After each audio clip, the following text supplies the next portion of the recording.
Hello. I think I'm live now. Um, okay, well, let me talk about a few things. Oh, goodness. I don't know what that is. That's my cell phone.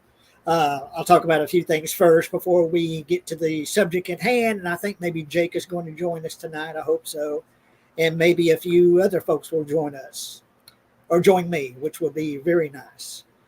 Uh, but anyway, let me start off with some things that have happened around here.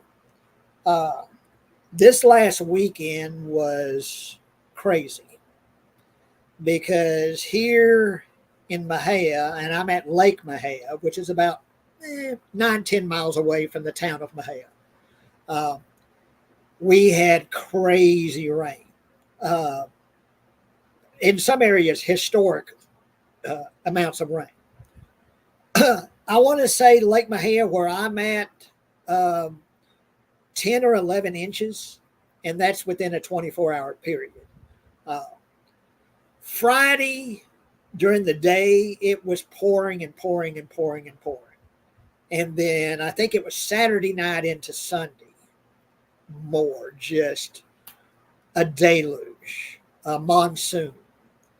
And, you know, I'm out here at Lake Mahia, but I don't have lakefront property. But a lot of folks around here do. And of course, their houses were flooded, roads were flooded.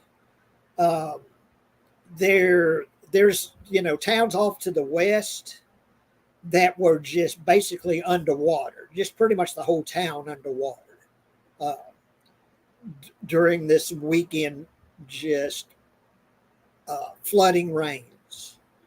Well, anyway, here at my house, I had a tree, an elm tree, I believe, in front of my house. Now, a couple of years ago, I had a big oak tree that had fallen after these similar kind of rain. I don't think it was as much as this time, but it was a lot of rain.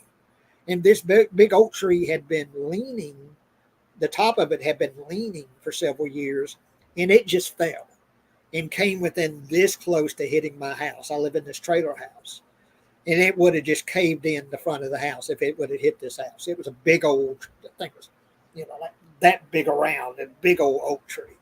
Um, and when it fell, it hit this elm tree, and this elm tree had been leaning all these years, and with all these rains and the saturated ground, it just fell from the root down, just fell. Well, I've got my daddy's old sporting goods store, uh, which is just kind of, you know, I don't know, a couple 100 feet away from my house. And the very top of the tree hit the awning of that store, but really didn't do much damage. And I was really lucky there. But I've got this big old elm tree that has fallen. And so I had a guy come to my house that cuts down trees, for a living, to kind of give me an estimate of, well, what would you charge to cut this tree up? It needs to be cut up. It's already down, doesn't be cut down. It's already down, but it needs to be cut up. He gave me a $1,200 estimate, which was outrageous. Well, anyway, a day or two later, this lady shows up and pulls up my driveway in her truck. Her name is Melissa. And she asked me, well, did you, I guess she had kind of seen me because I exercise outdoors. I have this pull up bar that I use. So a lot of times I'm out there shirtless. I'm not shirtless today. It's in the 80s here in the house, even with my window air conditioner. I just have a window AC. So that's why I'm trying not to expose myself too much, but I'm in my boxer briefs and, I don't have a tattoo today. But anyway, so this lady, Melissa, asked me if I had anyone that was going to cut this tree down. I said, well, I had someone that gave me an estimate, but it was way too high. I couldn't afford it. She goes, well, let me talk to some people. I know a man that has a chainsaw that I think maybe can get to cut this tree for you. And sure enough, it was either the next day or the day after. This man and Melissa and this man, her friend, a friend of hers, shows up, and this man cuts up the tree, and he didn't want to even take anything for it. You know, I had to force the man to take $200, but he didn't want to. He didn't want to get paid anything. He just wanted to do it. Just good people doing good things, good people helping other people. And it's really nice to be reminded that there are good people in this world that will reach out to help you if you need help. And that's what I experienced with these folks. You know, I don't want to get too emotional here, but living out here alone, and my best friend passed away a few years ago, Barry. So that's the only thing I deal with is loneliness. I'm not suicidal or anything, but I do get lonely. And when something like that tree falling and such, and me being on disability, not having, money being a big issue for me, it's like, well, how am I going to get this done? Or I'm just going to leave it. And to have these folks show up and cut the tree up for me and not want anything in return, no money. And like I say, the man that had the chainsaw and did all the cutting, I had to beg him to take $200. So good people. There's good people in this world. And I made a friend with Melissa and her husband. I went to town with them today, went to Walmart with them today, and went to town a few days ago with them. And I've made new friends. They live down there at what's called Home Place, which is campground down here, down the road from my house here at the lakefront property, or down, close to the lake, Lake Mahia. And I've made some new friends, and I'm reminded that there are good people in this world that want to help you and do good things for you. So that's what and thank you, Melissa. And I'm terrible. I don't remember her husband's name. But I went to town with him today. But I think he's watched some of these, and I don't know if he's watching this, but bless you guys. Thank you so much. And to make new friends is just it's a blessing. I find it a blessing. It's a blessing. So I'll say that. And here's my sis. Hey, Kathy. Let's see. I'm showing 4 people, but I don't see Jake yet. So I hope Jake shows up because I want to show some of my vinyl collection. Now, I don't even have a record player right now. I want to get one, but I used to have, the whole stereo setup, the receiver and, big speakers and, a real nice turntable and everything. And I've been collecting vinyl for, 40 something years. I don't now so much, but I used to that was the way I bought music. And look who's here. Okay, let me add him. Oh, man. Oh, crap. There you go. I see I like the shirt. Oh, thank you. Now, this is Jake, the horror movie geek. And let me tell you guys, you need to look him up on YouTube and join his channel, because this man has got a show that he's building. He's getting interviews with horror movie celebrities. He is really building something really good, his channel. And you need to search him on YouTube, Jake, the horror movie geek. That's what you go by, right, Jake? Yeah, Jay. And thank you for the plug. Well, I mean, thank you. I mean, you're giving me something very entertaining. I've watched what you've done and have been really entertained by it. And who is the guy you were talking with the other day? I think he sent you a microphone and kind of has got you started on doing these shows. Oh yeah, Scott Kennard, and then Chris Webb, send me the microphone. Great. Oh yeah. Well, and then the guys at Dead Pit, who I'm a big fan of. A lot of you guys, I'm sure, are fans of Dead Pit. The guys at Dead Pit. Well, Jake has been scooping those guys, man, getting these celebrity interviews and really getting some great stuff. So, yeah, look him up, Jake the Horror Movie Geek, and join his channel.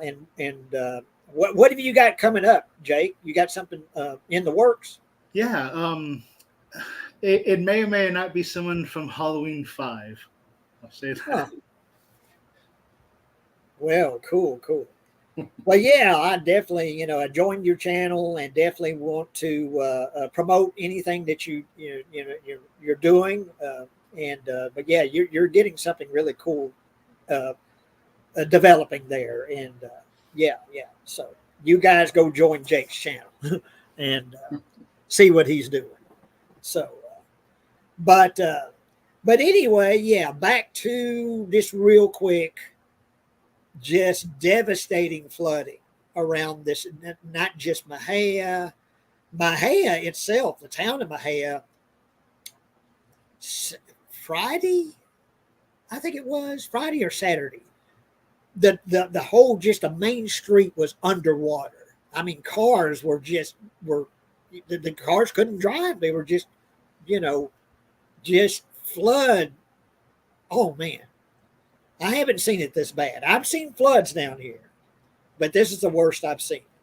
As far as just, you didn't think it was ever going to stop. The rain was ever going to stop. And a lot of people lost a lot of property. A lot of people have cattle around here, lost a lot of their livestock. And it's just been devastating for a lot of people, the flooding around this area. Off to the west and off to the east. And yeah, it's just been crazy. We've got a few chances for some rain coming up, but nothing like what's happened. And hopefully we won't see anything like that anytime soon. But anyway, yeah. But okay, let's get to business here. Now, Jake, I'm 58 years old, and this used to be how I bought music. It was vinyl. There were a couple of stores in Waco that I went to frequently with friends of mine. One was Sound Warehouse, and there was another one I can't remember. Hastings, yeah, Hastings. But back in the day, pretty much every major retailer sold vinyl. Walmart had a big vinyl section. Kmart, and we had a grocery store here in Mahia called Safeway, and they sold vinyl. This would be in the 70s, early to mid 70s. I bought a bunch of the records I've got that I'm going to show today. I bought at Safeway, the grocery store in Mahia. Nice. Yeah, and that was the way you bought music back in the day, vinyl records. Vinyl albums. Well, I hung on to a lot of those things. Now, there's several of them. I used to be big on soundtracks, and I used to have a huge vinyl soundtrack collection. Now, I sold a bunch of that over the years to different stores that were, record stores, places like that. Okay. I sold a few online. So I got rid of a lot of the soundtracks I had, but I still got some. What I'm going to show today is kind of going to be sort of a random selection. There's no rhyme or reason to it. There's some rock music, there's some pop music, there's some soundtracks, but just stuff I think is interesting and stuff I've hung on to. And this is something we could do 4 or 5 more shows, show it off vinyl, because I've got a lot. But I'm going to let you, since you're a guest, Jake, I'm going to let you start. Show me something. Okay.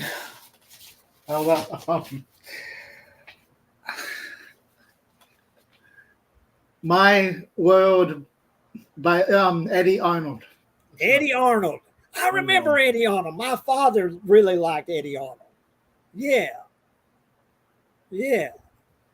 Very cool. And where'd you get that? I got it either from actually my dad gave me some records and this one happened to be in it, you know. So, yeah. Yeah. Well, around here, I don't know. It's been a long time since I've been to a garage sale, but they used to be where you could really load up on vinyl as garage sales and yard sales. You used to really load up on vinyl now.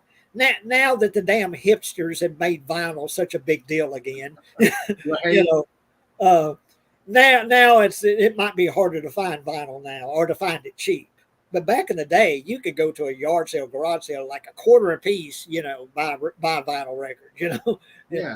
uh, and but that was something I used to go like with my sister and go to friends of mine, go to garage sales, and I would buy old vinyl.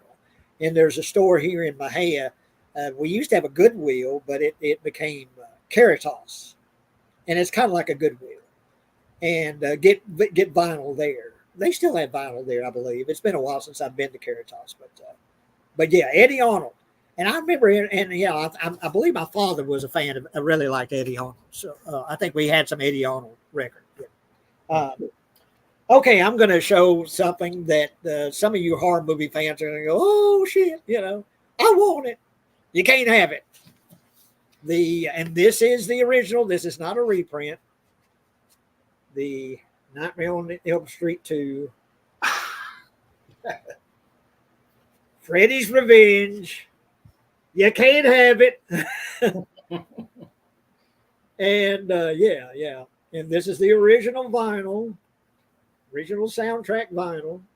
But yeah, and that's something that I was real anal about, is taking really good care of my vinyl. So, it's still in really good shape. Dang. Well, what's the year, Jake, of Nightmare 2? 86. Damn. Okay. Yeah. I guess it wouldn't have been 85. So 86. Yeah. Well, it says here 86. But yeah, maybe the movie itself came out in 85. Maybe this vinyl came out in 86. But yeah. Oh yeah. But anyway, I love the cover. I love the artwork. Yeah, Freddy's Revenge, Nightmare 2. So yeah, I'll show that. And the next one, I'll show one more, then I'll turn it over to you. This is another one that a lot of you folks are going to say, "Oh, I want that." You can't have it. And this is, the cover is in 3D, and it's Friday the 13th. And this is when part 3 came out, and part 3 was in 3D. And this came out during that time. There's Jason on the back. And let me see if it's in here. Hang on. Here's the actual album. But let me see if this is in here. Also included with the album, 3D specs. And this is so that you could look at the cover, which is in 3D. And it's the old fashioned red and blue. Was it red and blue or red and green? I think it's red and blue.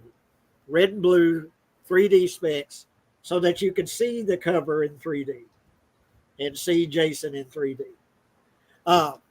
And what it is, it's music from the first 3 movies.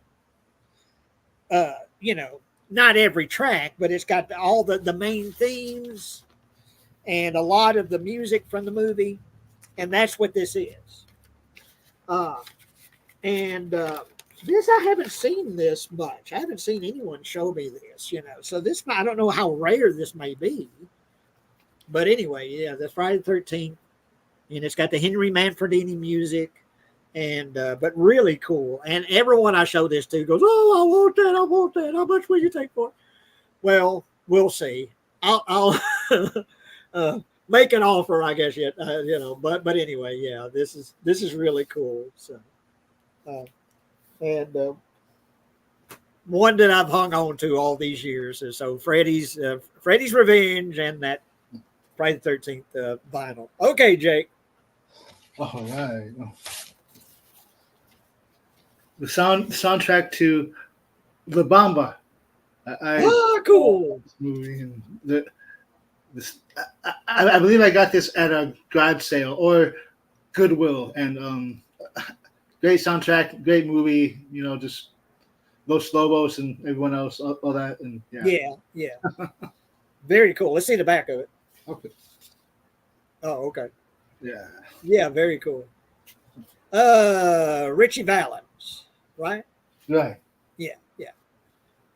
And who plays him again? Who played him? Lou Diamond Phillips. Yeah. Yeah. Diamond Phillips. Yeah. Very cool. Okay, let's see another one. Okay. This is a classic. I'm sure many people have still. But Bruce Springsteen, Born in the USA. I've got it. I don't have it on my stack here, but I do have it. Oh yeah. Right on. It's a classic. Oh yeah, it definitely is a classic. And I remember when that came out, that kind of introduced me to Bruce Springsteen because, of course, he had been putting music out for years.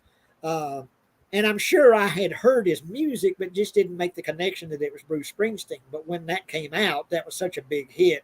Everybody had that album. I think I had the vinyl and I had the cassette because I would listen to it in my mother's car. I had a cassette player, so I'd listen to Born in the USA on the cassette. But yeah, everybody had that album, Born in the USA. But yeah. Okay. Another very cool cover. And I tell you, when you think of favorite musicians that compose movie music, the two names that immediately popped to my mind is John Williams and Jerry Goldsmith. Oh, nice. And this is the original. It's still got the plastic cover on it. I want that. Yeah, like I say, a lot of these you're going to see it. I want that. Yeah. Yep. And this was bought at Sound Warehouse, and it's got the price tag, $6.99. That's how much it cost back in the day. $6.99. So when you hipsters that are out there buying your vinyl for 35, 40, 50 bucks, this is what you paid back in the day. You paid $10 or less usually for a vinyl record. And like I say, this. Oh, what good Lord. This is 1982. Yeah, 1982. Poltergeist soundtrack. And once again, Jerry Goldsmith. And he did some of the best soundtracks, Jerry Goldsmith. And $6.99. Yeah. And like I say, I always kept my records in great shape. And you would have think I just bought it at the store, the way I take care of it. Now, they're not all in great shape. Not all my vinyl, but this is one I kept in great shape. Yeah, soundtrack too. And okay, one more. I'll turn it back over to you. Now, Kathy said something. Well, yeah, let me click on that. Cool. Hey, Kathy. There's my sis. She's not feeling so great today, she said, so she wasn't going to join us today. But yeah, sis, and yeah, what Kathy says here, I certainly would appreciate that. That if you're watching, please give us a thumbs up, because of course that helps people find the stream. I'm still kind of building this show, being real. And like I say, join Jake's channel too, Jake the Horror Movie Geek, because he's got some great stuff coming and already has some really good stuff to see. But The Exorcist, that's a movie that, of course, when it came out, I wasn't able to see it because let's see, uh, when was The Exorcist? 73. Shit. So I would have been 6, 7 years old, and of course, I'm not going to go see The Exorcist. So I don't know when I got this, but might have been at a garage sale. I'm not sure, but it's a Tubular Bells. Cool. Mike Oldfield, kind of electronic music, and of course that what you would kind of call the theme to The Exorcist is Tubular Bells by Mike Oldfield. Oh yeah. Yeah, and it really, what you hear, that little segment you hear in the movie is just a tiny little portion of it. It's the whole album side is this one song. It just goes on and on and on and on, you know. But anyway, he was an early electronic artist. Everything's, you know, keyboards and different things that he did to compose that song that you hear in The Exorcist, Tubular Bells. So Mike Oldfield. And one more, and I'll turn it back over to you, Jake. A soundtrack. And anyway, To Live and Die in L.A. Damn. There you go. To Live and Die in L.A. And Wang Chung. Wang Chung. Everybody Wang Chung tonight. Yeah. Everybody have fun tonight. Everybody have fun tonight. Everybody Wang Chung tonight. Yeah. But To Live and Die in L.A. And it's a William Friedkin directed it, who directed The Exorcist. Speaking of The Exorcist, so you know, I've got the Tubular Bells and the soundtrack to Live and Die in L.A. Yeah. Okay, Jake. All right. Kenny Rogers, greatest hits. Yeah. Did you ever eat at a Kenny Rogers roaster? No, unfortunately. Me either. It always looked really good. That sort of baked chicken, it always looked really good, but I never had it. Yeah. But yeah, Kenny Rogers. What was it? That song he made with Dolly Parton? Islands in the Stream. Islands in the Stream. Yeah. The old Kenny Rogers. He passed away, didn't he? Yeah, he did, sadly. Yeah. Yeah, really cool. Let's see another one. All right. This is a classic. Look at Us by Sonny and Cher. Very cool. Featuring I Got You, Babe. I Got You, Babe. Oh, man. Let me tell you, me being as old as I am, variety shows were a big deal back in the day, you know. Okay. And one of the most popular variety show was Sonny and Cher. And that's back when they had, you know, they'd have their daughter, Chastity Bono, on there, this cute little girl that later became a man. But she used to be this cute little girl, you know, way before she became Chaz Bono. And if you see Chaz Bono now, you would swear it's a man. I mean, you know, talk about a transition. Yeah. She made the transition. You would swear that's a man you're looking at. Got a beard and all that, you know. But yeah, Sonny and Cher show. And that was something I watched religiously with my parents every week. Watched the Sonny and Cher show. But yeah, very cool. You got something really cool there. Thank you. And I remember when on the David Letterman show, Sonny and Cher kind of reunited, and they sang. I think they sang "I Got You, Babe." Cool. On David Letterman. And Sonny Bono passed away. He he skied into a tree or something, didn't he? Something like that. He was skiing. Was it a snow ski or was that what it was? A snow ski? I think so. I'm not totally, 100% sure, but yeah. I think that's what he did. He ran into a tree and it killed him. That's rough. Yeah. Let's see one more, then I'll show you. Okay. Uh, the Partridge Family.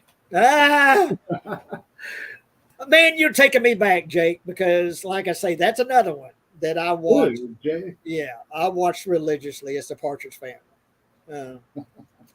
Yeah, yeah, very cool. Yeah, you got some good old stuff there. Yeah, very neat. Uh, okay, let's see what I got here. Well, I'm kind of picking stuff at random here. Now, I don't have the original pressing of this. This is I guess you would kind of call it a reprint, although this came out about the same, I think it was the same year that the album came out. But it's the Rolling Stones Undercover. Nice. Now, back in the day when this first came out, these were stickers, and you could take them off to reveal the naked body parts of this girl. Oh. Now, this doesn't have those stickers. This is just, but yeah, Undercover. And I love the album. Rolling Stones came out with a new album this year. And, Really? and I can't remember the name of it now. But anyway, yeah. Because Charlie Watts, the drummer, passed away. But I think they still had some tracks that he did that they was able to incorporate in some of the songs. And they're on tour, I think, the Rolling Stones. They're 120 years old and they're still touring. But yeah, Undercover. And I love that song, Undercover of the Night, the song off the album. Yeah, but anyway. I don't know if I know that one. I have to look it up. What's that now? I have to check that song out. Oh, and Kathy says yes. It was a snow skiing accident. Sonny Bono. Yeah. Okay. Yeah. Well, look it up on YouTube. Undercover by the Rolling Stones. It's very catchy and really cool. But that whole album is really good. Okay. Now, I saw these guys on Saturday Night Live in 1978. And this is back when John Belushi and Dan Aykroyd and Gilda Radner and Lorraine Newman and Garrett Morris, those were the only people on Saturday Night Live. Those were the main cast, I think this was after Chevy Chase had left. But anyway, this band came on, and it changed my fucking life when these guys came on. And they sang, speaking of the Rolling Stones, they sang a cover of Satisfaction by the Rolling Stones. I can't get no satisfaction. And the original song, I can't get no satisfaction. Well, these guys came on singing that song, and it sounded nothing like the Rolling Stones. It was very mechanical sounding and very, well, it's just like it changed my damn life when I saw this. I had never seen anything like it. I'd seen artists like David Bowie kind of do some weird stuff like this, experimental stuff, but nothing compared to Devo. Oh, nice. Are We Not Men? We Are Devo. Their debut album. And when they came on and sang Satisfaction, it was like, what the fuck? And I had never heard anything like that, and became an instant fan of Devo. Now, and I've got all their albums on vinyl, and I got CDs of them and all that, and the hardcore stuff they put out, and yeah, I became a big Devo fan. What they became was like what called new wave, in the 80s. But in 1978, this was almost punk music. Really, it was more compared to punk than it was new wave when they started out. But anyway, I became a big, huge fan of Devo from their appearance on Saturday Night Live in 1978. And okay, let me show one more. Ooh. All right. Talk about a classic. And I don't know what you personally think of David Lee Roth, whether you hate the guy, you think he was an asshole or whatever. But to me, he was Van Halen. Him and Eddie Van Halen were Van Halen. You know, when Sammy Hagar came on, I liked a few of their songs, but to me, nothing beat David Lee Roth in Van Halen. And this is Women and Children First album from Van Halen. Yeah.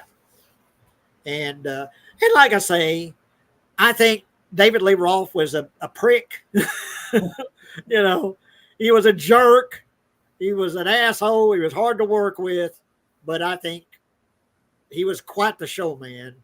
And I think he made him and Eddie Van Halen made Van Halen what it is. You know? So anyway. Absolutely. Yeah. Let's see. Let me give one more. Show one more. Okay, here's one that's all beat to hell, but it's an original pressing. And when this movie came out, my friend Mark was a huge fan of this movie. I really liked it, but it wasn't life-changing like it was for Mark.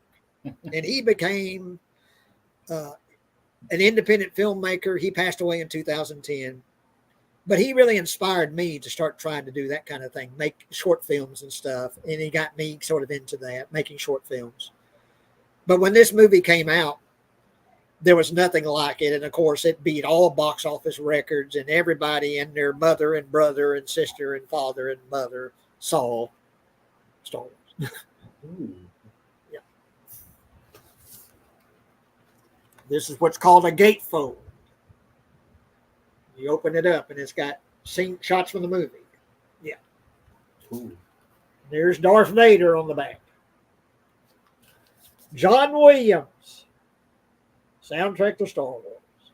And like I say, you can see the rings around it. This one's been worn all the hell and back. So, yeah, 1977? So how many years are we talking about? 40-something years. But, yeah. So, soundtrack to Star Wars. Okay, Jake. Okay. This classic, Michael Jackson's yeah. Well, y'all know what it is. Oh, yeah. Oh, man. Well, and does it still hold the record for the most sales of an album? I think it does.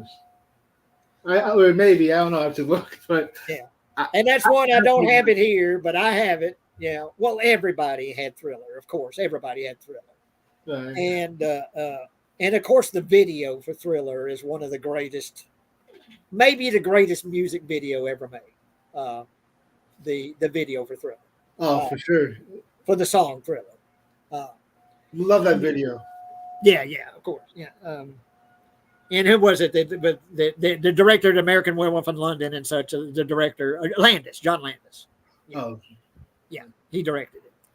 And anyway, we've got Adam wanted to know what would be my unicorn vinyl record. The one vinyl you wish you could have an original pressing of. That's a good question. Original pressing would be Sgt. Pepper's Lonely Hearts Club Band by the Beatles.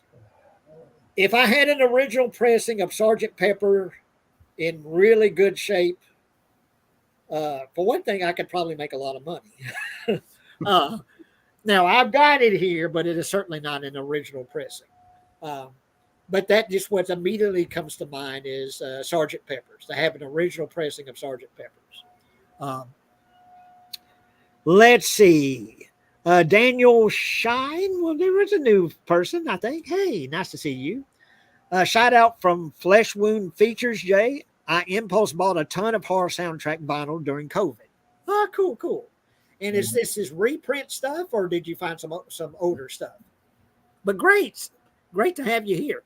And if anybody wants to join me and Jake here on the live stream, let me know, and I'll put the link here in the chat where you can just click on it and you can join us. And let's see. My sis says, if anyone wants to go on screen, tell Jay he'll send you a link. Well, yeah, that's what I just said. Yeah. I'm real nearsighted, guys. So when you see my face going right up to the screen, that's when I have to be able to see it. So I'm so nearsighted. Um, and but okay, Jake, let's see something else from you. Okay. I just Charlie Rich. Ah, you got some really cool old stuff here. Yeah. Charlie Rich. Yeah, yeah. That's another one I think my father was really fond of Charlie Rich. Yeah. Awesome voice. Just Yeah. Do you have a record player? no, I do not. Unfortunately. I'm going to. My problem is I don't really have a good place to put it. You know, uh, Right. I want to get one, and I want to get a good one, not one of the just little suitcase record players. I want to get a really, a good record player. Absolutely. And because I've got all this vinyl, I really would love to listen to and get back into listening to vinyl again and start collecting it again. But no, I certainly don't have one. But really, Charlie Rich, yeah, that was one. I'm pretty sure my father had several albums of his, and I remember listening to Charlie Rich. But that's really cool. And Daniel says it's mostly boutique labels online. I'll be hanging out with you on the S'mores Indoors Timu stream. Cool, cool. Yeah, I've been invited to go on their stream, and I've got a Timu package coming maybe the next few days, maybe tomorrow, the next day.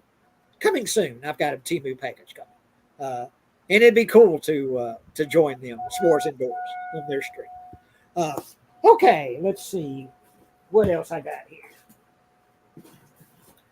Well, in the 80s, loved this group, loved the lead singer, that his voice, Rick Ocasek, The Cars. Oh, nice. Yeah. And I guess this is their debut album. It's got Good Times, Let the Good Times Roll. My Best Friend's Girl, Just What I Needed. Yeah. Great album. Sir? Great album. Oh, yeah. The Cars. Yeah. Love the Cars. Love their music. Oh, I still listen to the Cars. Love their music. All right. Let's see. Oh, yeah. This is one and like I say, I'm old. I saw this in the theater when it came out with my friend Mark, and really just took me into another world. Like when it got to the ending of the movie where the mothership comes down and the aliens are communicating by, that dee dee dee dee dee. And yeah, Close Encounters of the Third Kind. John Williams. And this is it the gatefold? Yeah, hang on. No, this one's not in great shape. So, but anyway, it's a gatefold. And there's the mothership there and the people standing about to meet the aliens. Yeah. Close Encounters of the Third Kind. John Williams. Steven Spielberg film. That was his film after Jaws. Close Encounters of the Third Kind. Yeah. Okay. And speaking of Spielberg again, and we did the what was it, the last show we did where I talked about Spielberg and Francis Coppola, and of course, once again, John Williams. And I love the soundtrack. I love the music. Very soaring music, very sort of epic. It gets really, really takes you on a ride, the music to E.T. Oh, nice. Yeah. Original soundtrack, John Williams, E.T. the Extraterrestrial. Yeah. And I'll do one more and I'll turn it over to you, Jake. Here's one that when this came out, I was going to college. I was going to Navarro College, junior college in Corsicana. And they had a little mall there next to the college, and they had a record store. And I can't remember the name of the record store, but that's where I got this. Excellent. Purple Rain. And my sister, I don't know if she's still here, but she saw Prince twice with my niece April, with her daughter. And she's got tattoos of Prince's symbol on her ankle. And but she got to see him live. I never got to see Prince live, but yeah, my sister got to see him perform live. But if Purple Rain, what does she say here? Huge fan of Prince, she says. Oh yeah, yeah. Well, I am too. Well, of course, who didn't like Prince back in the day? So yeah, Nice. yeah. Purple Rain soundtrack and just great music, great guitar work, and great production. And Prince did everything himself. He did all the recordings himself. A lot of times he played all the instruments. I don't know if he does that in Purple Rain, but a lot of times it's just Prince. All the recording he's doing himself. He's doing all the instruments. And yeah, well, one of the best performers and one of the best guitarists there ever was, Prince. Purple Rain soundtrack. Okay, Jake. Great choices, man. Neil Diamond, the jazz singer. When I was working at Mahia Theater as a projectionist, I showed that movie, The Jazz Singer. Right. It's a pretty bad movie, but when that's they come to America. They come to America. But it's a great soundtrack, though. Yeah. They coming to America today. Yeah, Neil Diamond. And he's another one that passed away just a few years ago, didn't he? I thought he was still alive. Is he still alive? I'm probably thinking of somebody else then. So Neil Diamond may very well still be alive. Because I don't know why, but there's someone else that popped into my head. So I guess it isn't Neil Diamond. I hope he is. I hope he's still alive. Yeah. But oh yeah, that's a great one. Great soundtrack. The movie sucks, but great music. And I remember showing that movie at Mahia Theater and that song coming on. They coming to America. Yeah. Okay. Show us another one, Jake. Okay. Classic. Roger Miller.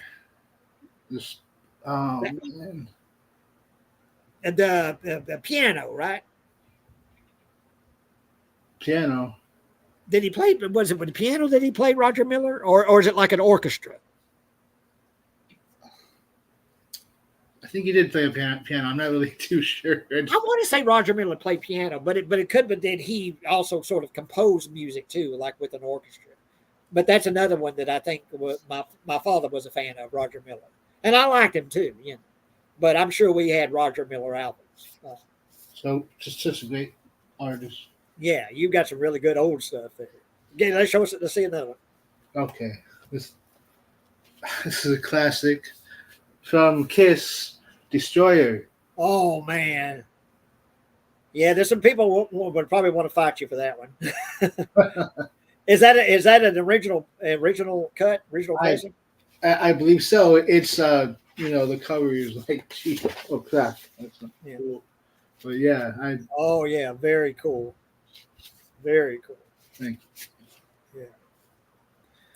Yeah. Okay, let's see. Well, here's an album that, once again, I talk about my friend Mark, and when he passed away in 2010, his mother gave me a lot of his old vinyl. But he was a huge fan of Rush, and he sort of turned me on to Rush. I became a fan of Rush because of him and listening to his albums. And I'm going to guess, I don't know if this is not their most popular album, but it was very popular. Signals. Now, I love the cover with the dog sniffing the fire hydrant. Yeah. Rush, Signals. Yeah. The one's got Subdivisions and several songs by Rush. Yeah. Okay. Right. Oh yeah. Once again, John Williams. And when this intro to this movie starts, when this soundtrack starts, when it builds up to this epic moment when he goes da da da da da da da, and I swear it doesn't say Superman, but you almost hear the music saying Superman. Da, da, da, da, da, da, da. Yeah. Superman the movie, Christopher Reeve, and John Williams soundtrack. And there's Superman flying there on the gatefold. Nice. But yeah, this is another album that I just wore out. That and the Star Wars soundtrack and the Raiders of the Lost Ark soundtrack. But yeah, Superman the movie. Yeah. And let's see. Oh yeah. Another very cool cover. An original pressing. Nah, it's not in the greatest shape because this is another one that I just played to death. But anyway. Oh, nice. Alien. Jerry Goldsmith again. Very atmospheric music. And, Ridley Scott. What's kind of surprising is when Ridley Scott put the music to the movie, he used very little of this particular music. He used Jerry Goldsmith music, but he took it from other sources. I think from like another film that he, like a TV movie he did or something like that. Now there is some of this music in the movie, but a lot of it is not in from this actual soundtrack, which was weird. But anyway, and of course the great cover, that egg cracking Alien, yeah. And okay, let me get one more, then I'll turn it over to you again, Jake. And this was, I was eating at Pizza Hut in Mahia with my mother. I remember this very distinctly. And we finished the meal, and I talked about Safeway, sold vinyl records, and I knew they had this. And I said, Mama, I really want this album, soundtrack. It's actually 2 albums.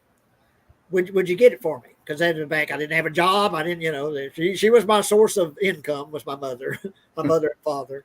Right. And, yeah, Jay, I'll get it for you. I was like, oh, great. I was excited to get the soundtrack to. Excellent choice. The soundtrack to Grease. Yeah. It's another gatefold. Yeah. And then that's another one I just played to death. John Travolta, Olivia Newton-John, soundtrack to Grease. And I remember that so clearly, asking my mother if she would buy me the soundtrack to Grease. And she saying, yeah, Jay, I'll get it for you. She was such a sweet lady, my mother, But yeah. Oh, yeah. And this is it. This is I've kept it all these years. What is this, 1978? I think this came out. Yeah. Yeah. And it's still in pretty good shape, I think, But yeah, soundtrack to Grease. So. Okay, Jake. Well, I need to grab some more right quick. But I actually have 2 copies of this, but I love Grease, man. The sound. Oh, cool. Well, I mean, that's music that still holds up. It's still, it's still catchy. It's still catchy as hell. And, Grease Lightning. Oh, my God, I love that song. So great. Oh, man. I love, Grease Lightning. And You're the One That I Want. And of course, the theme, Grease theme. What was it, Frankie Avalon? Did he sing that? Yeah, I think you did. Yeah. And but yeah. So we're of like minds there. Yeah. Having, you said you have 2 of them. You have two 2 copies of it. I probably do too. I probably have another copy somewhere myself. You still with us, Jake? Yeah. Okay. All right. Now, unfortunately, I know she's passed, but Tina Turner. Oh man, is that Private Dancer?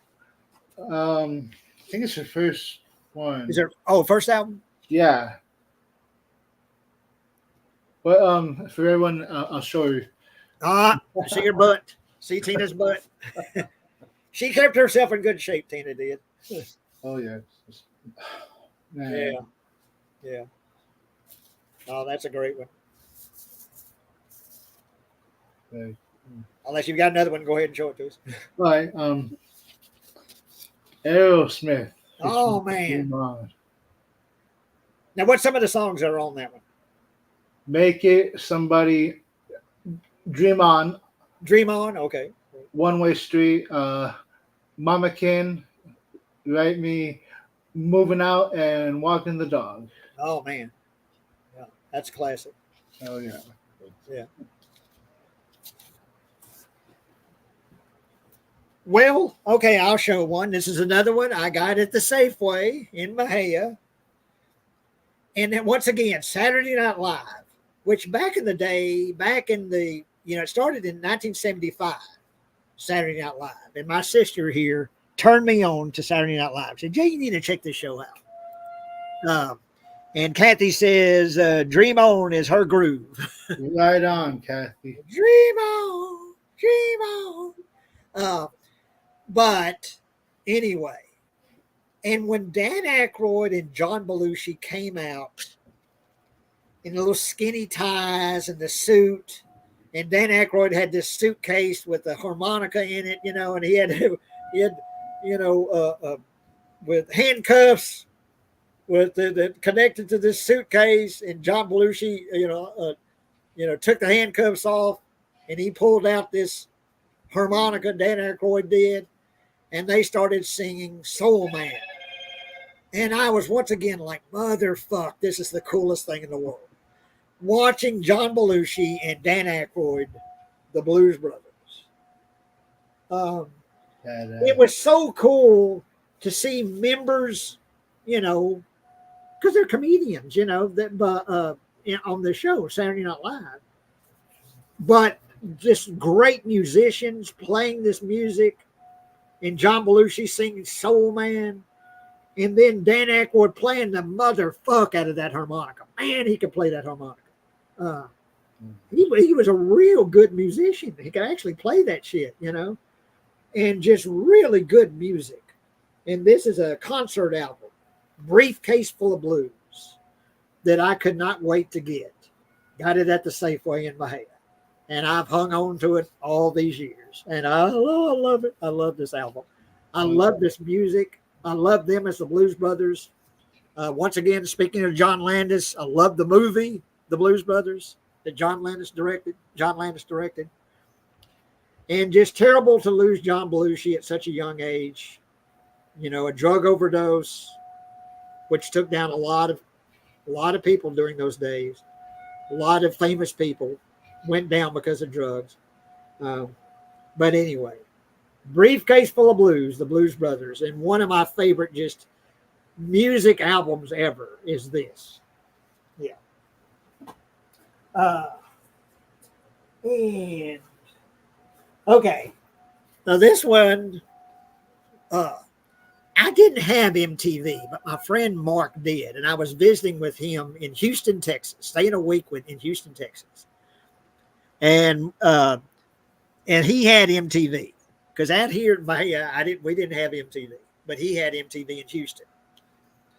And when these guys came on with this song, we're not gonna take it. Oh no, we ain't gonna take it.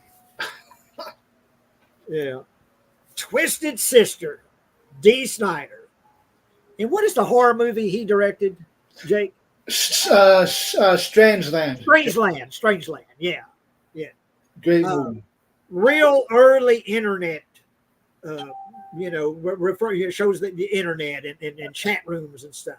Very early, you know. But anyway, yeah.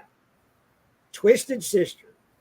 And this album's a lot of fun. Music is just a lot of fun.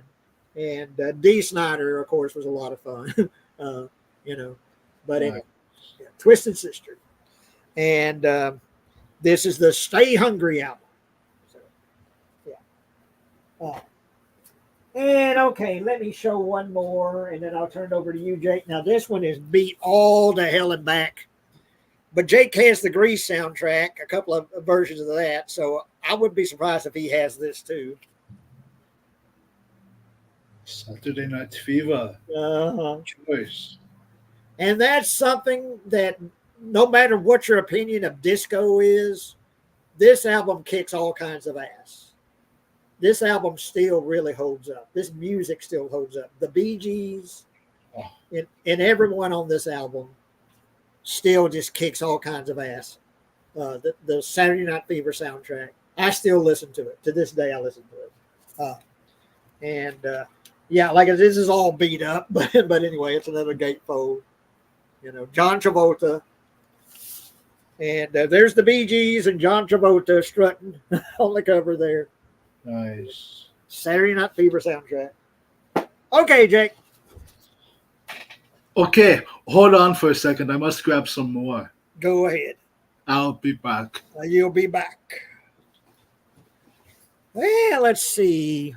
I'm seeing 3 people in here. Anybody else want to say something? Like I say, if anyone wanted to join us on the live stream, because we'll go on at least till 9 o'clock. We're 8 o'clock, and I plan on going at least another hour with this, as long as me and Jake still have more music to show or more albums to show. So if anyone wants to join us on this, let me know. I'll send you the link, or I'll post it here where you can join us on the live stream. But yeah, this has turned out to be a really good one. And this is something, like I say, we could do several episodes of this, showing off our record, showing off our vinyl. Oh. Okay, Jake. Okay. Caught in the Act Sticks live. Yeah. Yeah. I somewhere in my collection, I've got Kilroy Was Here. Oh, nice. From Styx. And I remember Domo Obrigado, Misto Rebato. Domo Obrigado, Misto Rebato. But yeah, Styx. Yeah, that's another one. Like say, back in the 80s, there was a real popular Styx. Yeah. Okay, what else you got, Jake? Okay, love this one. Chubby Checker, The Twist. The Twist. Come on, baby, let's do the twist. Man, that's an old one there, and it's in good shape too. Yeah. Hell yes. Oh, you got some good old stuff. Is that one of the ones that you inherited, like from your dad, or did you get that at the garage sale or something? Actually, my mom found it for me. I think it was at a garage sale or something like that. Well, that's something like I spoke earlier about these new friends I made that helped me with that tree, and went to town with them today, and it's really nice. It's you never know when you're going to meet new people and make new friends, and I've made new friends, and it's really cool. But I hope that they like going to garage sales. I like to go. I want to do that again. Go to garage sales. It's been so long since I've gone to garage sales. I actually had a garage sale myself a few months ago. And I made about $100. I did okay. But I didn't sell any vinyl, though. I'm keeping my vinyl. But, okay. What else you got, Jake? Okay, Jay. About, a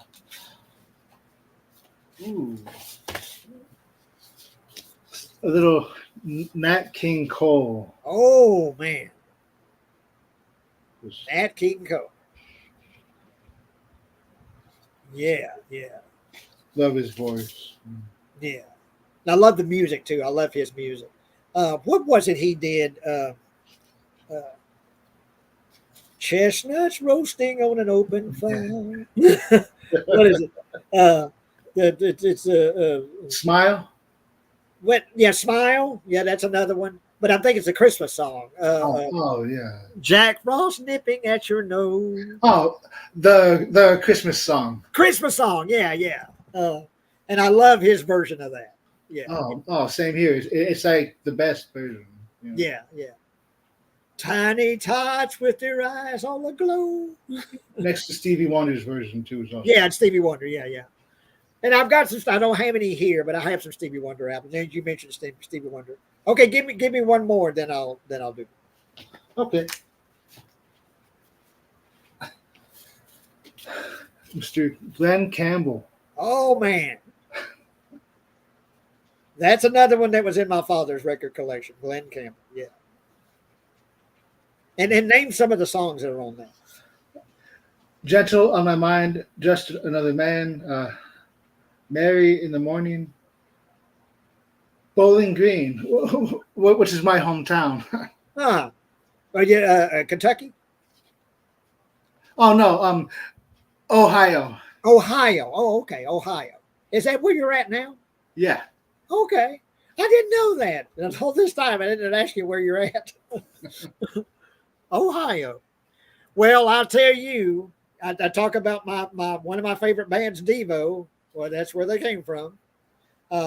And during their song Jocko Homo, are we not men? We are Devo. And at one point they sing, what's round on the end, high in the middle? Oh, hi, oh. What's a rhyme that begins with a riddle? Oh, hi, oh. What's round on the end, high in the middle? Oh, hi, oh. And they sing that when they sing that song, the Jocko Homo. But yeah, that's where Devo is from, Ohio. Yeah. I didn't know that. Cool. Yeah, yeah. And J.R. Bookwalter, who put out my movie Dawn, is from Ohio. So, interesting. Okay.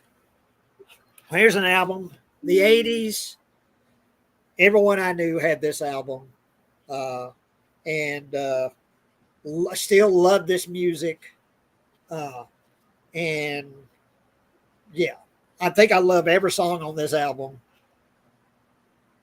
The Police, Synchronicity. Nice. Yeah.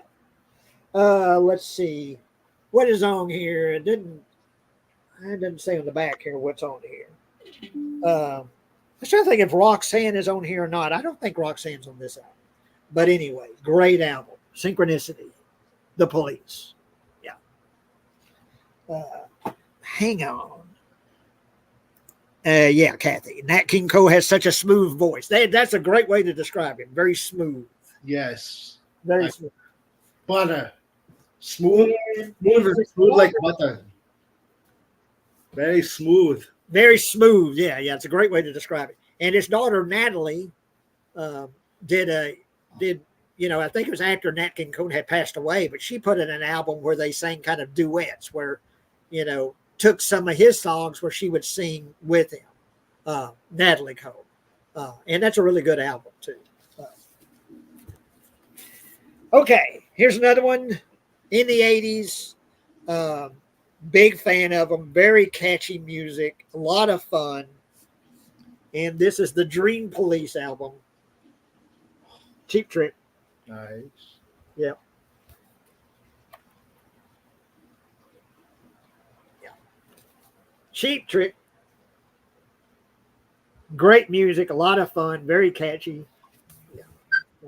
Like I say, this is the Dream Police album. Okay.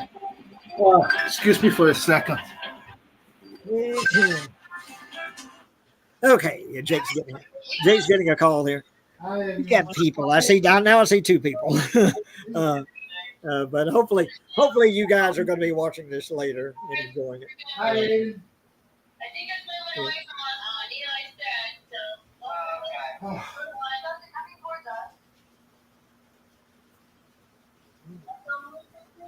Get me a drink of water. Be right back. Yeah.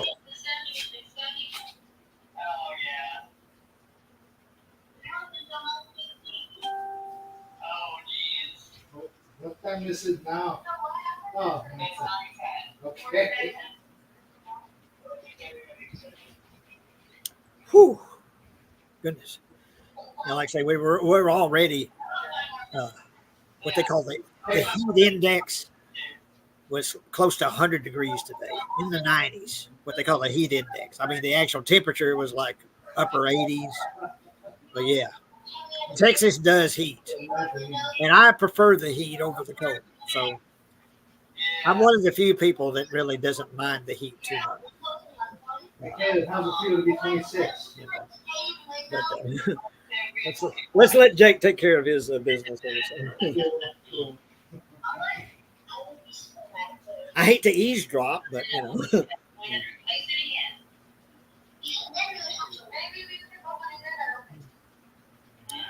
Okay. Oh, I've seen later.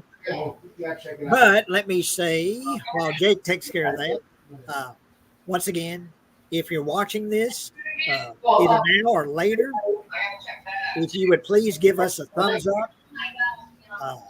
Just click on that thumbs up, please. That helps folks find us.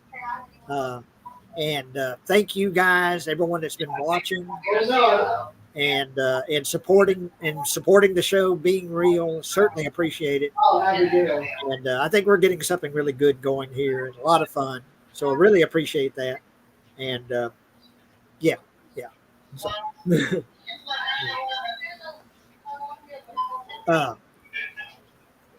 well, let's see. So how was Abigail? All right. Sure. All right. Oh, A&E and Romulus looks really good. I haven't heard anything about that. Well, this come out soon. And in Environment Nature also looks really good. Okay. Nice.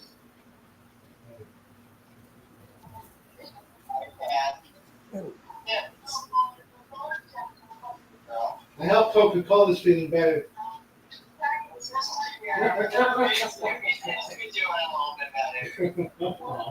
Alright, baby. Well, you've been calling us back videos, okay? Is that his mama? Hey, Seems like he has a really sweet mother, Jake. Yeah. But I don't know if that's her or not. But she came on during one of our streams, and Jake went to go eat Chinese food, which I certainly don't want him for doing that. But she seems like a really sweet lady.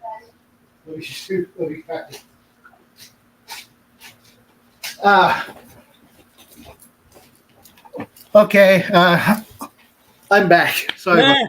Well, we hated to eavesdrop on you, but was that your mother? Yeah. Yeah. Well, it was a group call. Mother, nephew, niece, and great nephew. He had a family meeting. Yeah. Well, I mean, we're not keeping you from something important or anything, are we? No. Oh, okay. Okay. Well, let me show a few here. I've got this in a plastic cover, and I'm having a hard time taking the cover. I'll leave the cover on. But anyway, once again, John Williams, and I'm old, so I saw this in the theater when it came out. And what I had said earlier about this film by Steven Spielberg and George Lucas, for my money, the best action film ever made. Indiana Jones. Raiders of the Lost Ark. Yeah. And this is an original pressing. Yeah, love the music. Dun, dun, dun, dun, dun, dun, dun. Yeah. Nice. Raiders of the Lost Ark. And let's see here. All right. Oh yeah. And remember the movie The Graduate. And I remember, I'm sure I've heard their music before I saw The Graduate, But it was that movie, The Graduate, with Dustin Hoffman, that made me a big fan of Simon and Garfunkel. All right. Hello, darkness, my old friend. Sounds of Silence. Simon and Garfunkel. Man. Paul Simon and Art Garfunkel. Yeah. Great, great music. Classic music. And the well, yeah. That's what I can say. Just a great album and a great movie. If you haven't seen The Graduate, go see The Graduate with Justin Hoffman. Look it up. And the way that the music is incorporated into the movie is really good. Very well done. So, yeah. Let's see. Here's one that I've hung on to all these years. Well, I told you I used to be a big collector of soundtracks. And I love the cover. Airport 1975. And you see it's a little plane has collided with the front of this plane, and you get this guy flying out of the out of this plane. Little guy is flying out of the plane. Oh, yeah. Yeah. Airport 1975. Yeah. And that was back in the day.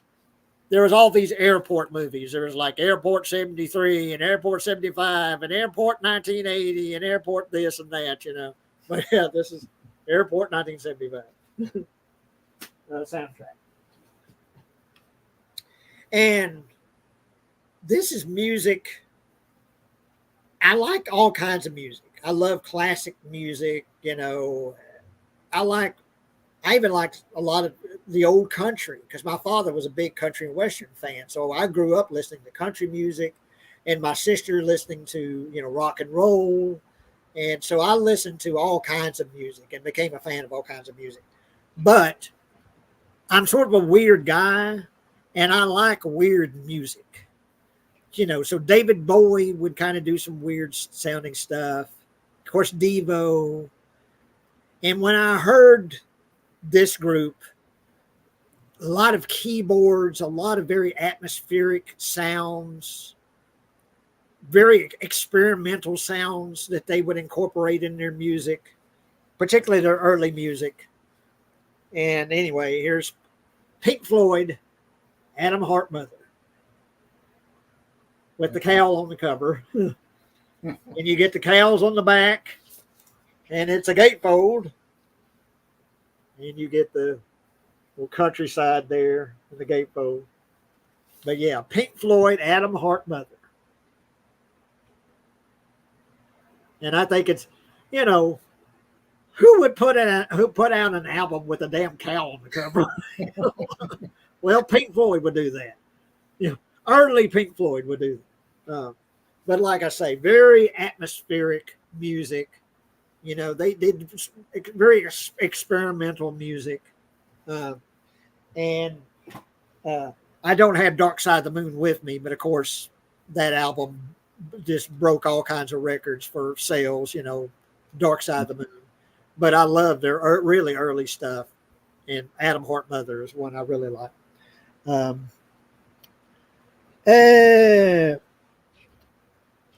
Show 1J. I think maybe Kathy was saying that while you were off talking to your mother. Okay. And let's see.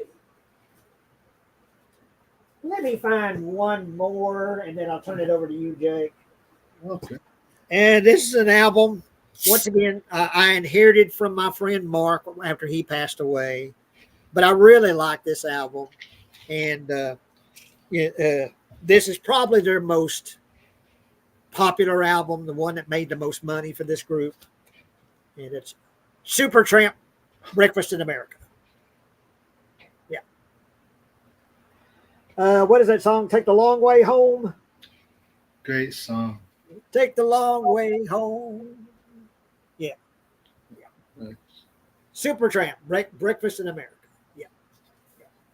Okay, Jake. Great choices. Yeah. All right. Another Gandhi song. Whitney Houston. Ah. And I want to dance with somebody around here. With somebody who loves me. Yeah. Just Whitney Houston was just great, you know. Just Oh yeah, Whitney Houston.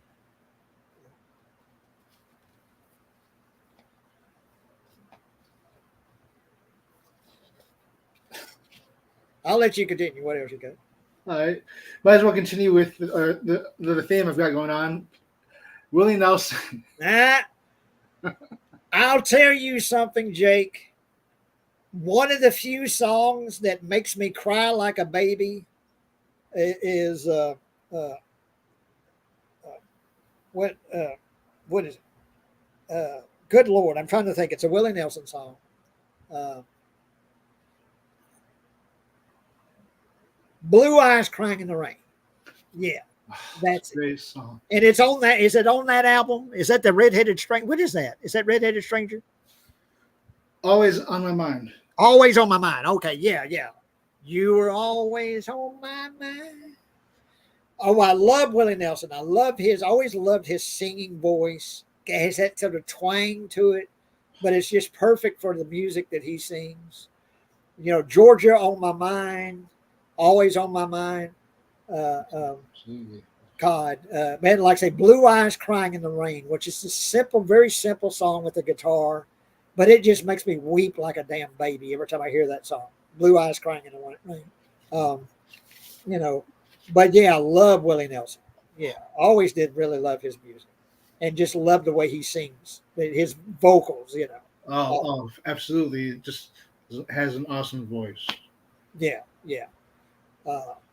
And that's another one. You know, he's still kicking. He's up there. They had a thing, a TV special about him about a month or so ago. He's like 90, isn't he? Yeah, something like Yeah. that. Yeah. He's But up there. he's still out there doing it, Willie Nelson. And yeah, would appear a lot in like Austin, Texas, and be put on like these concerts to raise money, like for farmers. You know, was it Farm Aid? I think it's called. Oh yeah. It would be like him and Neil Young, and John Cougar, and I'm trying to think who all would play in the Farm Aid stuff. But Springsteen maybe no. yeah, maybe Springsteen. But yeah, oh man, yeah, I love Willie Nelson. Love his stuff. So I'll let you have one more. Okay. I think he must have that fuck you money. So he probably has like a private jet or something to get from here to there. At least I hope he does. The Monkees. Hey, hey, we're the Monkees. That's another one that they had a TV show, The Monkees, but yeah, that I watched. I watched it every week. They played the Monkey Show, the TV show, The Monkees.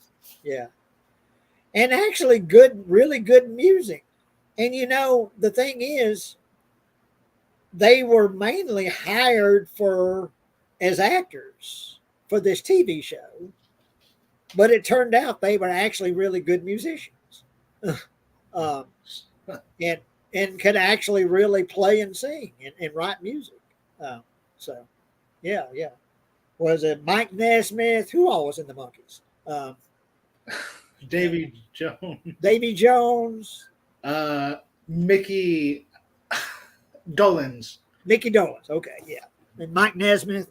But yeah, the Monkees. Yeah, good stuff.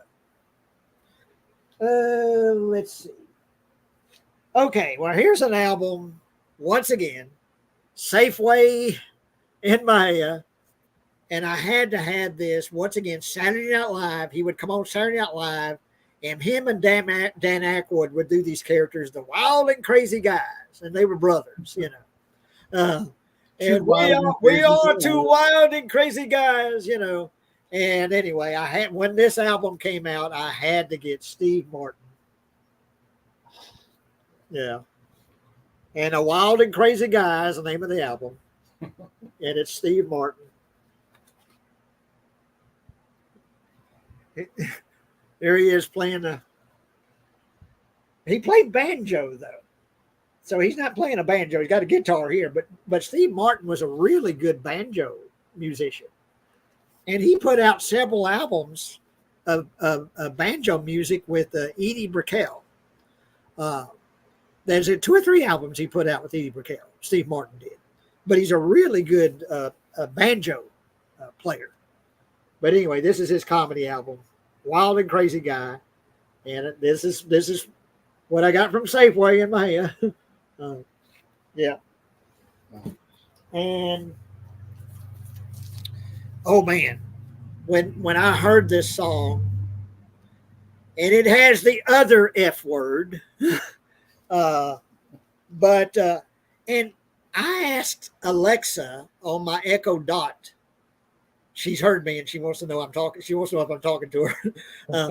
But I asked her to play this song, and it has that F word in it. I'm not going to say the word. Anyway, Brothers in Arms, Dire Straits. Oh, yeah. Money for Nothing. And if you know the original cut of Money for Nothing, you know the F word I'm talking about. But anyway, when I asked Alexa to play Money for Nothing, she played the original cut of it with that word in it, which I was surprised to hear because I have not heard that word in any version of the album since the original release. But Alexa played it. But anyway, great album, Dire Straits. And this is their Brothers in Arms album. But anyway, Dire Straits.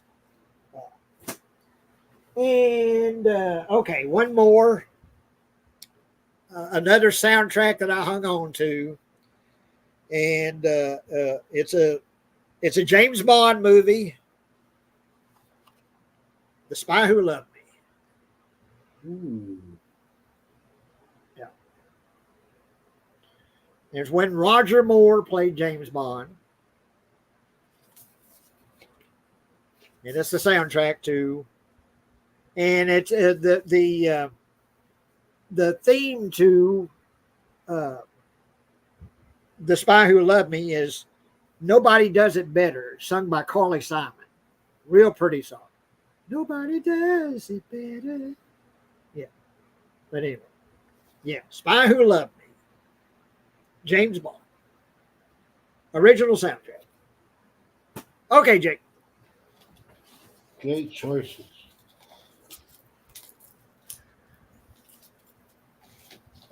Okay. Ray Parker Jr.'s greatest hits. Now, who's that again? Oh, Ray Parker Jr. Now, what did he do besides the Ghostbusters theme? Yeah, I think that's the only reason I wanted it. But Has it got that on the album? wow, it actually does not. I thought it did. Oh well. Well, I mean, have you heard the album? I just wonder if it's any good. I mean, it says his greatest hits, but well, and that's something that if I listen to it, I might really like it. The only thing I can associate him with is the Ghostbusters theme. yeah. But yeah, he may actually be really good. So need to give him a chance. It says greatest hits, so apparently he had at least one more hit besides the Ghostbusters theme. That's true. Okay. Another greatest hits. Neil Diamond's greatest hits. Yeah. Although maybe this is cheating. Or no, it's not. But yeah. Why would it be cheating? Because I had a Neil Diamond on before, but then. Well, that was the soundtrack, though. Oh yeah. Yeah. Not No. I mean, we definitely could have. I like to say I've tried to pick one version, but there's all kinds of different. I could probably just spend this whole show just showing Rush albums and Pink Floyd albums. But yeah, great music. that's another one that I still listen to. I still listen to Neil Diamond. Still love his stuff. Um, well, since you, and it's not, of course, there's no such thing as cheating here. Okay. So yeah, there's no, that doesn't exist. Cheating doesn't exist here, Jake.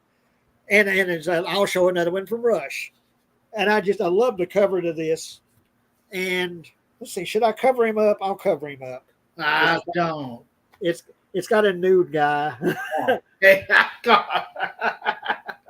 Yeah. So I'll cover his ass up. Oh, I don't know. I don't know what YouTube's rules are. So yeah. I mean, I'll cover. But that was back in the day. And this is the Hemispheres album. That was back in the day where it would be just right there on the record sleeve. They wouldn't be covering it up, It'd be a nude man right there, but they wouldn't cover that shit up. It'd be just right there, And let's see. Okay. But anyways, Rush. There's 2 brains on the back cover, which I think is pretty wicked. cool. But anyway, Hemispheres. And yeah, you got the naked guy on the cover. So, okay. Went off his South Hemisphere. Yeah. And speaking of nudity that I'm going to cover up. Now, this was a controversial album because this is an 11-year-old girl. And they later released a version of the album. It's just the band on the cover. But the original album cover, and I'm going to cover it up. You're not going to see her bare bits. The Blind Faith cover. And that is a nude 11-year-old girl on the cover of the Blind Faith album. And it's Eric Clapton. Who all was in Blind Faith? Let's see. I'm trying to think who all was in Blind Faith. I know Eric Clapton's in it. Maybe someone can speak up later about who was in Blind Faith. But it was a pretty controversial album because I'm covering her up, Right. but you have a topless 11-year-old girl on the cover. And she's holding this metal airplane. And Blind Faith. But yeah, that was a pretty, at the time, and late 60s, early 70s. I'm trying to think when that came out. But yeah, that was a kind of a, understandably controversial cover because it's a kid. Yeah. A topless girl, 11-year-old girl on the cover. And that's another one. It wasn't covered up. There wasn't like, cardboard covering her up or anything. It was just right there on the record shelf, this topless 11-year-old girl in the Blind Faith album. And I think the way I got that album was this man donated a bunch of albums to me back when I used to have a used bookstore in my dad's old sporting goods store out there. And he brought me a whole bunch of vinyl. I still got a bunch of them. But that was among them was the Blind Faith album. And like I say, they actually put out a version of that album where it's just the band on the cover. I think because of, parents were protesting. A lot of people were protesting that this album of this nude 11-year-old girl's on the cover. So they put out a clean version with just the band on the cover, Blind Faith. But yeah. So, okay, Jake. Okay. One.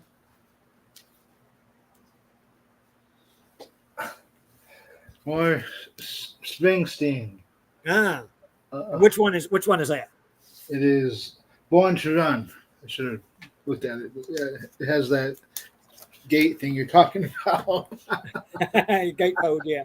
Yeah. Born to Run. That's another classic. Oh, yeah. Great song, great music. And tell the world, Jake, what movie or what movies Mr. Bruce Springsteen's sister was in that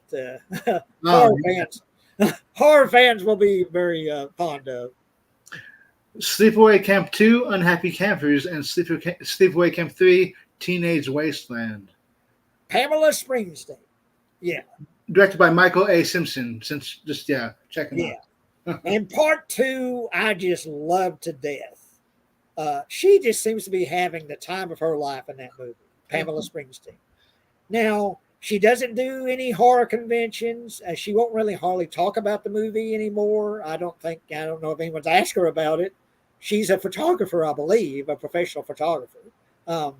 But she doesn't say anything about those movies, which is a pity because everyone would just love to get her autograph and get a picture with her from the Sleepaway Camp movies. But yeah, Absolutely. yeah, Bruce Springsteen's sister, Pamela, and the Sleepaway Camp films 2 and 3. Yeah. Let's see. We got some comment. Hey, Super Batman's here, and Sam Crow is here. Yeah, the Super Batman says, "Hey Jay, how you doing?" Oh, I'm a happy camper. I'm a happy camper. Yeah, Pamela Springsteen. So yeah, Bruce's sister is a lot of the horror fans are very fond of Bruce's sister, Pamela. Okay, let's see one more, Jake. Okay. Lisa and the Cult Jam. Oh man, I remember them. Name a song, a famous song or a popular song from them. Lost in Emotion, which is Okay. Yeah. I remember that. I remember them. Very cool. Yeah, Lisa, and Colt. Yeah.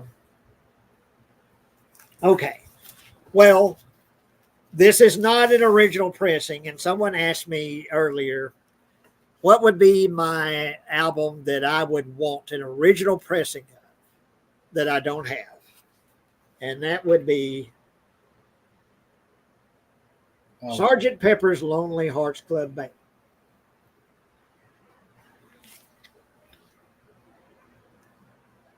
The Beatles.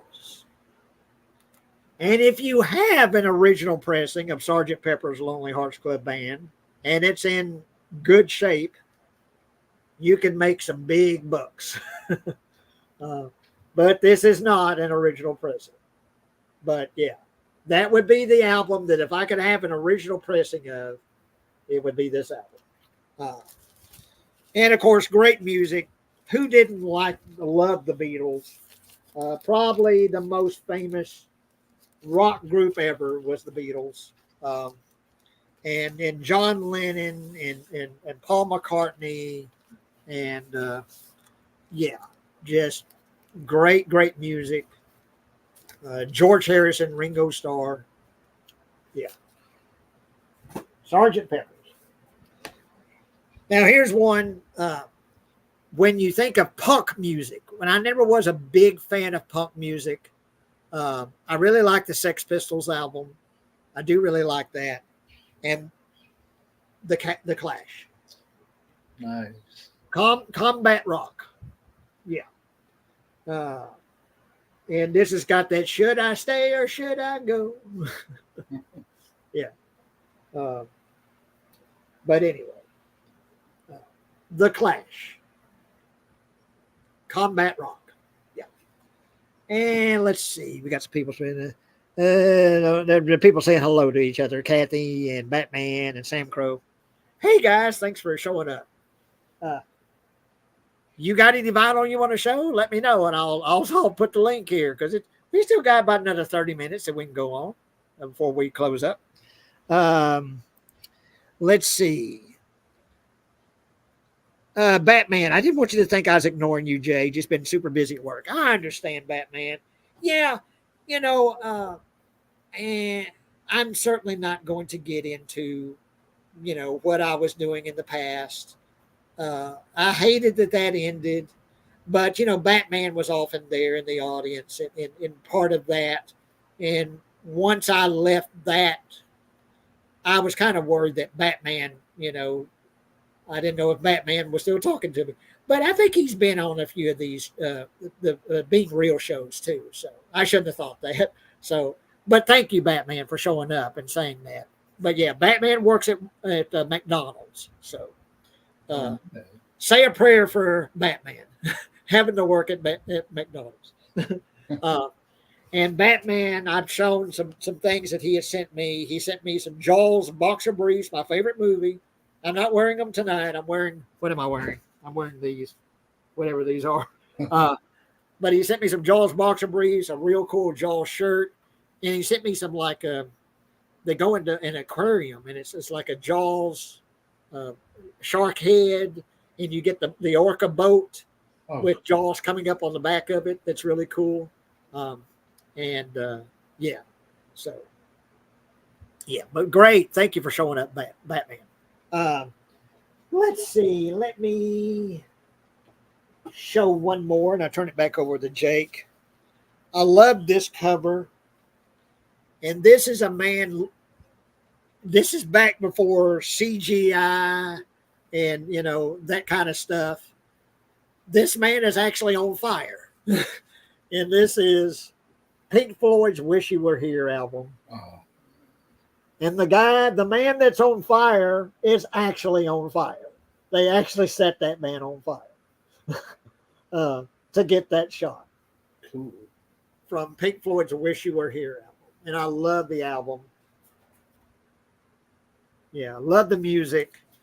But one of the coolest album covers there is the "Wish You Were Here" album, Pink Floyd. And this man, shaking hands, this man on fire, shaking hands with another guy. So, but yeah, he's legitimately on fire. Of course, they put him out, but yeah. Let's see what Kathy's saying. Kathy's saying, I'm saying good night, everyone. So happy to see you all visit the stream. Thank you, sis. Good night, Kathy. Hope you feel better soon, Kathy. And yeah, thank you, sis, for showing up. And let's see. Okay, I'll show one more and I turn it over to Jake. Jake's gone right now. This is a personal favorite of mine. And I've met a few people that like her music, but very experimental music. She used a lot of like sampling, effects. Back in the early days of doing that kind of thing, doing sort of vocal effects and putting your voice through like filters and stuff, and doing tape loops and echoes and different kind of vocal effects and things like that. But anyway, Laurie Anderson's Big Science. And she actually got a hit with a song called "Oh Superman." And it's her voice going, ha, ha, ha, ha, ha, ha, ha, ha, ha. And she did, "Oh Superman." Laurie Anderson, very experimental music. She was what you would call a performance artist. She played violin. Well, she still does. But very performance art, you call it. Her music is a performance, Laurie Anderson. And I loved her stuff. I love that album, Big Science, that album. So, okay, Jake. Okay.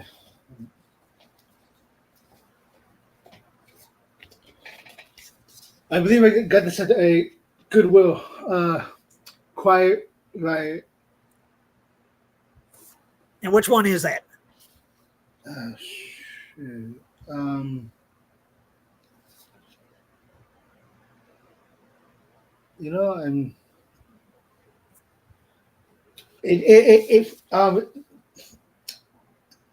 I don't know. It just says the band name. Huh.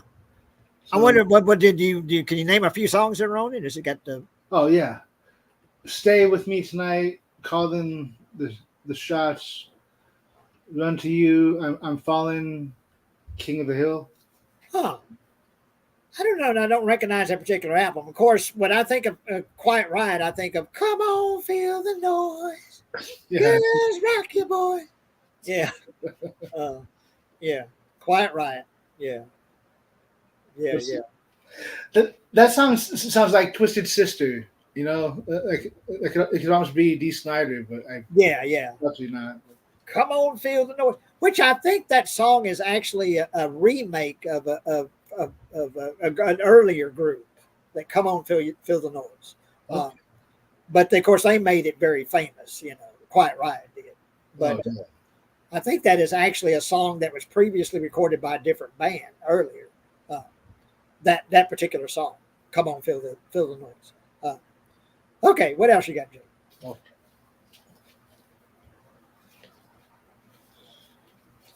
the very enchanting uh, Stevie Nicks says it's called The Wild Heart. Yeah, Uh, the Wild oh Heart. God, I'm trying to think of all these. Was it Rihanna? Trying to think of all these different songs that Stevie Nicks was singing. Uh, but yeah, love Stevie Nicks, um, and uh, yeah, love her music. Uh, Oh yeah. very almost witchy. Her Yeah. presence, uh, Stevie Nicks, and but yeah, love her stuff. Yeah. Oh, Let's see. Well, uh, this is something that I spoke of. One of my all-time favorite movies is Apocalypse Now by Francis Coppola. And the very beginning of this movie, you see this helicopter in slow motion. I believe it's in slow motion, and it's flying above this. It's like a jungle, and then you see this napalm being dropped and there's flames pouring up, and you hear this song. This is the end, beautiful friend. The Doors. oh nice. Yeah, Jim Morrison, The Doors. And I love pretty much every. This is the greatest hits, Doors' greatest hits album. I love pretty much every song on this album. Of course, it has the end, L.A. Woman, uh, the Crystal Ship, Light My Fire, Come On Baby, Light My Fire, Love Me Two Times. Oh, Riders on the Storm. Uh, and God, I love that song, Riders on the Storm. Um, Great song. yeah, that sort of very slow moving song, and you hear thunder in the background, and just him. And then when Jim Morrison comes in, Riders on the Storm, and just yeah, I love this. Yeah, I love all their music pretty much. The Doors, yeah, classic stuff. Let's see. And Batman says, "Come on, feel the noise" was originally done by a band called Slade. That's right, Slade. Yeah. Uh, it's a cover. Yeah. Okay. Uh, all right. And this is he started off in the band Genesis, but then when he became a solo artist is when I really started paying attention to his stuff and really liking his music. And I still listen to him, love his stuff. But every album he put out, I think until the album Soul was only titled Peter Gabriel. That was the title of every album he put out until that Soul came out that was so popular that has Sledgehammer and, a bunch of songs, then of course Sledgehammer became one of the greatest videos ever made is Sledgehammer by Peter Gabriel with the animation and all that. But this is one of his earlier albums, and it's simply called Peter Gabriel, and that's what every album he put out was called. He didn't have a title. They were all called Peter Gabriel until Soul that has Sledgehammer. Yeah. Peter Gabriel. Yeah. And let's see. All right, I'll give one more, then I'll turn it over to you, Jake. Okay. One of the greatest, if not for me, the greatest concert films ever made. Uh, you know, some people would say Woodstock, but for me, it's Talking Heads. Yeah, Stop Making Sense. If you haven't seen this concert, you have to see it. Even if you don't think you like Talking Heads, believe me, you're going to like this movie. You're going to love this concert. The catchiest music ever recorded, and one of the greatest concert films ever made. If not, well, for me, probably my favorite is Stop Making Sense by the Talking Heads. Yeah. And well, yeah. And of course, David Byrne, and well, yeah. So, but yeah, and well, I'll say again, if you haven't seen it, go look it up and find Stop Making Sense and watch it, and tell me if you don't think it's one of the greatest concert movies you've ever seen. So, okay, Jake. Yeah, nice.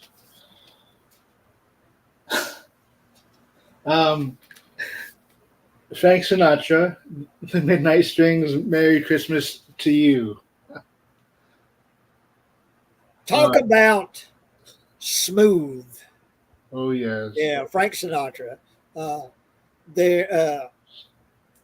What is? I mean, there's so many of his songs that I love, but what is my favorite? I want to say, is it Someone to Watch Over You? Someone to Watch Over Me? Yeah, great song.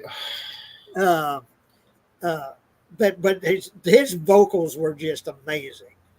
And Frank was someone you didn't fuck with back in the day. He'd fuck you up.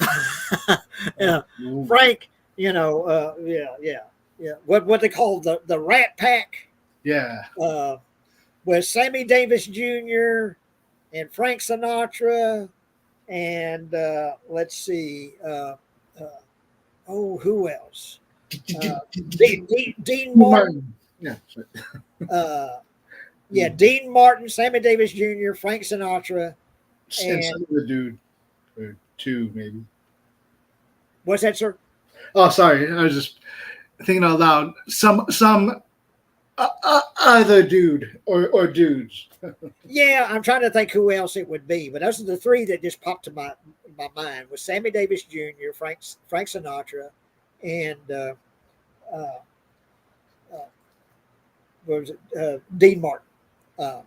But there's others, I'm sure. But they called them the Rat Pack, and just the coolest of the cool back then, and you didn't mess with them, And Frank would mess you up if you you mess with any of the Rat Pack. But yeah, Frank Sinatra, that's a great one, great music too. I've got some Frank Sinatra CDs and some of his like, greatest hits and stuff. But I love those. I love that music. Oh, nice. And Jerry Lee Lewis, there you go. Yeah, that's another one. Okay. Yeah, who I saw in person. Now I'll tell that story. It was called the Cowboy Club. I think it's still there in my head. It's still open. The Cowboy Club. And Jerry Lee Lewis played, and I went with my mother and my daddy, and it was. I'm sure they broke fire codes that night because it was wall to wall people at the Cowboy Club to watch Jerry Lee Lewis. It was just him and a piano. And I had to stand up on a table to see him because there were so many people. I must have been, 12, 13 years old, and saw it with my mother and my dad.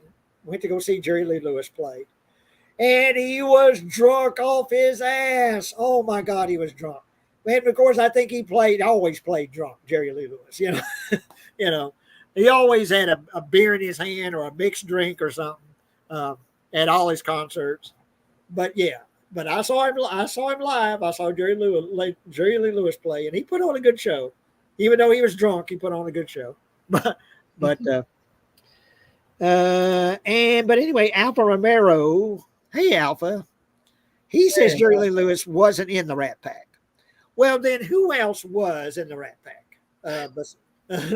Name someone else, because those were the three names that come out was Dean Martin, Frank Sinatra, and who would I say?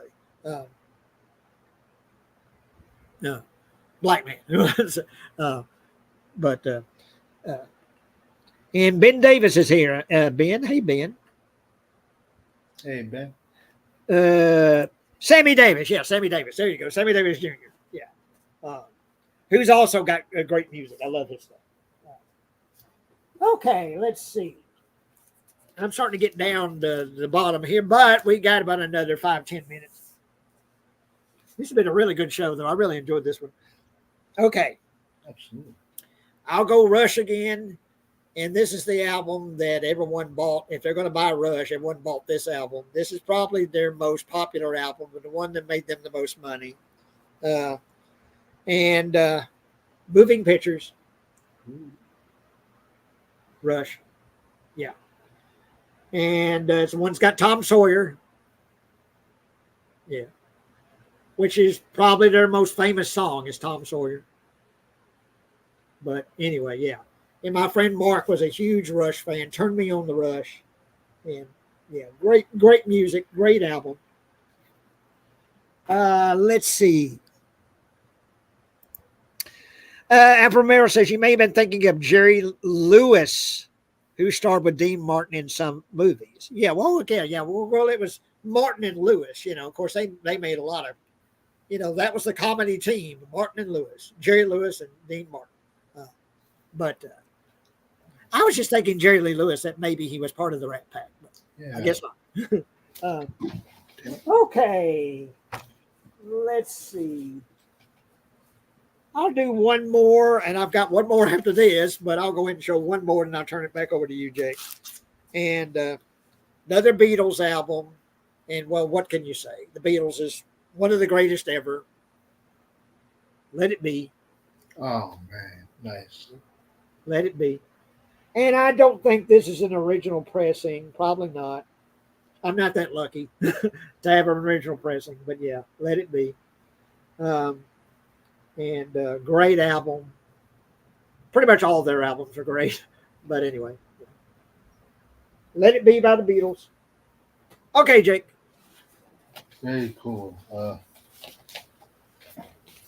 about the Men at Work, Business as... And I've got that. I almost brought that over here today, but I didn't. But yeah. Nice. Yeah. Great tunes, though, man. On a hippie trail, head full of zombie. I met a strange lady. She made me nervous. Then she took me in and gave me breakfast.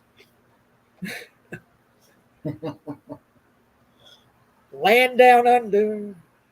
I love that song. And what is that? Beaker, Beaker, Johnny. Beaker, Beaker, Beaker, Beaker. Yeah. Yeah. Great album, though. And I have that. I have that on vinyl. Yeah, love that album. Yeah.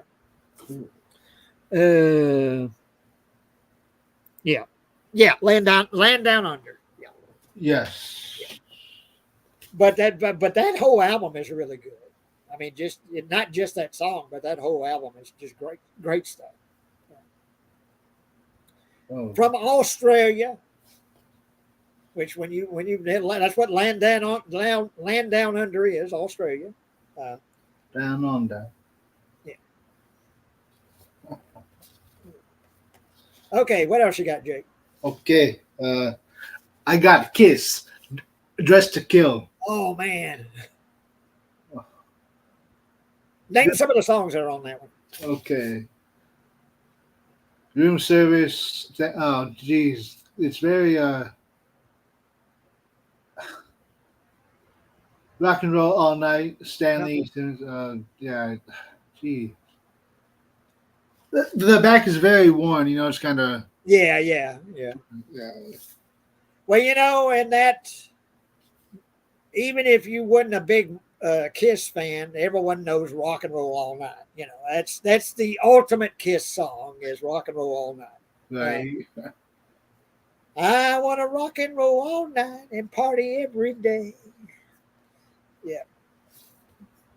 I tell you a song I really love by Kiss, and I still listen to it. I'll have I can't have her play it now because we'll get a copyright infringement. But "Lick It Up," I love that song to death. I don't know why, but I just love that song. That song is catchy. Lick it up. Yeah. That's the one album they appeared without makeup.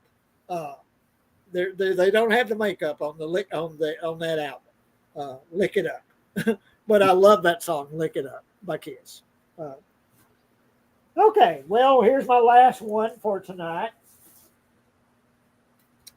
And this is Led Zeppelin.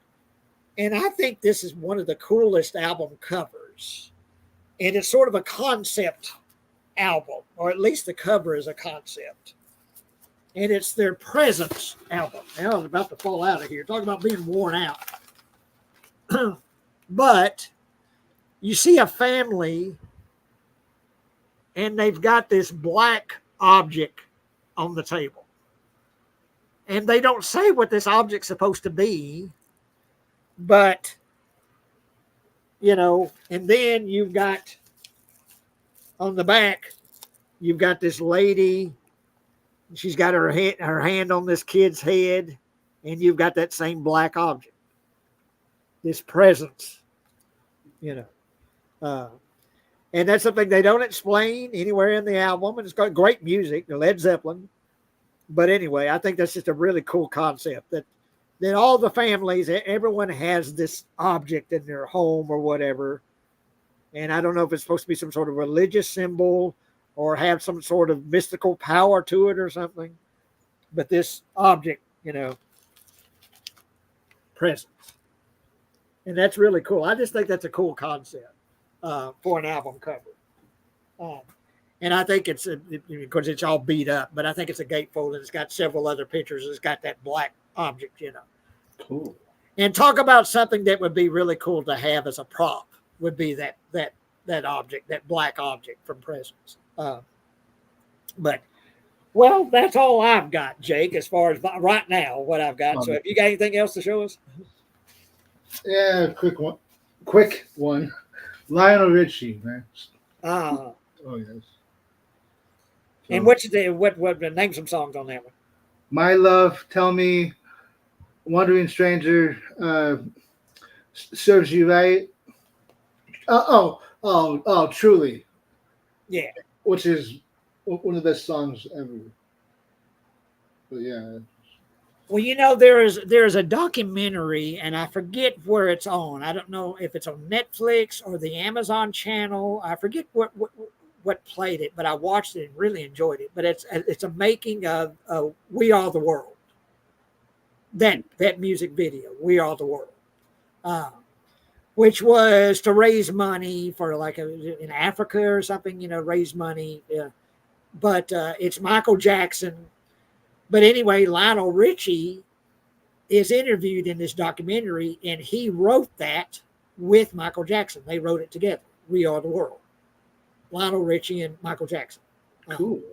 And it's got a current interview with Lionel Richie talking about that, talking about writing the song and recording the music with all these different stars and artists, and but really cool. Go look that up if you haven't seen it. Look that up. The making of "We Are the World," but it's got some really good, interesting stuff with Lionel Richie. Talking about that. Cool. Okay, well, we're a little past 9 o'clock my time.